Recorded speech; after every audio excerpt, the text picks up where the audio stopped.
राजगड किल्ला, ज्याला गडांचा राजा आणि राजांचा गड असे म्हटले जाते, हा महाराष्ट्राच्या पुणे जिल्ह्यातील सह्याद्रीच्या पर्वत रांगांमध्ये वसलेला एक भव्य आणि ऐतिहासिक डोंगरी किल्ला आहे. छत्रपती शिवाजी महाराजांच्या हिंदवी स्वराज्याची ही पहिली राजधानी होती. सुमारे 26 वर्षे राजगडाने स्वराज्याच्या राजधानीचा मान भूषवला. या किल्ल्याचे मूळ नाव मुरुमदेव होते. 1645 ते 1647 सुमारास शिवाजी महाराजांनी हा किल्ला ताब्यात घेतला, त्यांची पुनराबांधणी केली आणि त्याला राजगड असे नाव दिले. या किल्ल्याची रचना अत्यंत वैशिष्ट्यपूर्ण असून यात एक भक्कम बाले किल्ला आणि 3 विस्तीर्ण माच्या पद्मावती, सुवेळा आणि संजीवनी यांचा समावेश आहे. बाले किल्ला हा गडांचा सर्वात उंच आणि संरक्षित भाग आहे. राजगड किल्ला अनेक महत्वाच्या ऐतिहासिक घटनांचा साक्षीदार आहे.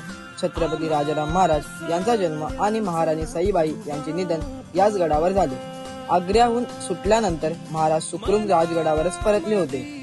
गडावर पद्मावती मंदिर, पद्मावती तलाव, संजीवनी माचीचे अद्वितीय बांधकाम आणि सुवेळा माचीवरील झुंजार बुरुज पाहण्यासारखे आहे. राजगडाची अमेद्य तटबंदी आणि दुर्गम रचना मराठा स्थापत्यशास्त्राचा एक उत्तम नमुना आहे. आज हा किल्ला गिर्यारोहकांसाठी एक मोठे आव्हान आणि इतिहास प्रेमींसाठी प्रेरणास्थान आहे.